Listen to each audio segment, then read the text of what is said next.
13 տարի առաջ հոկտեմբերի 27-ին պետք է սպանվեր բոլորովին ուրիշ մարդ եւ ոչ թե նրանք, որոնք սպանվեցին։ Ամեկ+-ին ասել է Ֆրանսիայում բնակվող քաղաքական փախստական Արթուր Ավետիսյանը։ Նա ով պետք է մեռներ, կարճ ասած,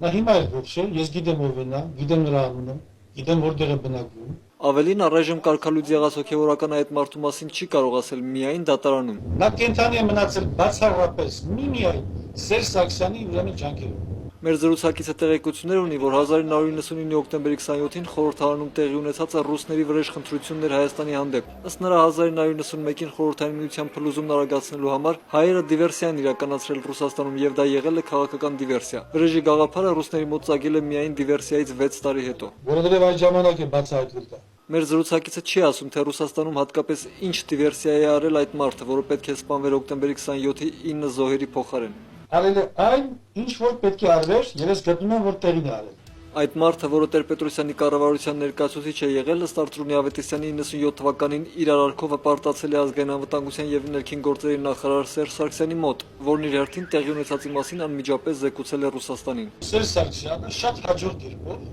խաբել է նաեւ Կրեմլի աստիճան բարեկամներին։ Ուրիշի մեղքը Վազգեն Սարգսյանին վերագրել է։ Արդյունքում ռուսներն ըստ Արթուր Ավետիսյանի որոշում են կայացրել վերացնել Վազգեն Սարգսյանին, չխոչընդոտելով, որ նա նախ պաշտոն անկանի Լևոն Տեր-Պետրոսյանին, իսկ այնուհետև դառնա Հայաստանի վարչապետ։ Հենց Նայիրի Հունանյանի սպանությունների այդ պահին անգամ Հայաստանի խորհրդարանի շենքում գտնվել է Ռուսաստանի անվտանգության մի խումբ աշխատակիցներ, որպեսզի օգնեն Նայիրի Հունանյանին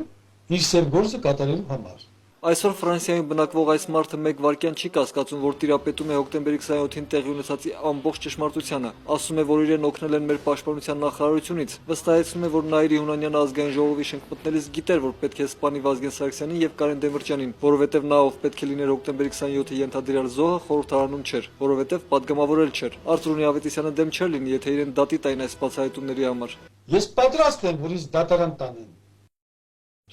Ինձ դատարան տանեն Եվ կտեսնենք այնտեղ, ով դուրս կգա ազատ,